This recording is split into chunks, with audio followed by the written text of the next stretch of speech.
ኢትዮጵያ የባህር በር ታገኛለች ብሎ ነው የሚያስቡት? በጣም እንጂ በምን አይነት መልኩ ታገኛለች? አንደኛ የዓለም አቀፍ ሕግ ራሱ እንደገና መታየት መመርመር አለበት። ያጸደቀው ማን ነው የፈረመው የሚለውን ምርመራ መደረግ አለበት። ሁለተኛ የኢትዮጵያ ሕዝብ ስንት ነው? አሁን 130 ሚሊዮን ሕዝብ የደረሰ ሕዝብ በር ተዘግቶበት ይቀመጥ የሚል ሕግም የለም። ከጥንት ጀምሮ የማን ናቸው እነዚህ በሮች የሚለውንም መመርመር አለበት፣ መፈተሽ አለበት። ኤርትራስ ማናት? ኤርትራ ብሎ ስም የሰየመው ማን ነው? እዚህ ላይ እኮ በደንብ ጽፌያለሁ እኔ። እና እነዚህን ነገሮች ሁሉ መመርመር ያለባቸው ናቸው፣ መፈተሽ አለበት።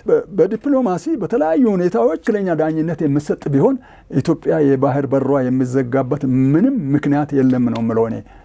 ትክክለኛ ዳኝነት የሚሰጥ መንግስትም የመንግስታት ድርጅትም ካለ እውነተኛ ትክክለኛ ታሪካዊ ዳራውን በደንብ አድርጎ የሚያውቅ እና የተረዳ ያነበበ ያወቀ አጋድሎ ዝም ብሎ እንትን ያላለ ከሆነ እና ቡትሮስ ጋሊ የሚባለው ሰው ምን እንደሰራ በዚያን ጊዜ ብታይ ግብጻዊ ነው። አሁን እሱ ሰው ስልጣኑን ተጠቅሞበታል። አንደኛው የተባበሩት መንግስታት ሊቀመንበር ሆኖ አንደኛው ደግሞ የአፍሪካ ሊቀመንበር ሆነው ሁለቱ ሆነው መለስ ዜናዊ፣ ኢሳያስ አፈወርቂ አብሮ የኢትዮጵያ ተቃዋሚዎች ስለሆነ የኢትዮጵያን በር መዝጋት እና ኢትዮጵያን ደካማ መንግስት ማድረግ በሚደረገው አብረው ነው የሰሩት። ስለዚህ በመዋጮ ነው የተሰራው ምልክቱ ለዚህ ነው። እና ይሄ መዋጮ መወገድ አለበት። ትክክለኛው ዳኝነትና ትክክለኛ ፍትህ ለኢትዮጵያ መሰጠት አለበት ባይ ነኝ።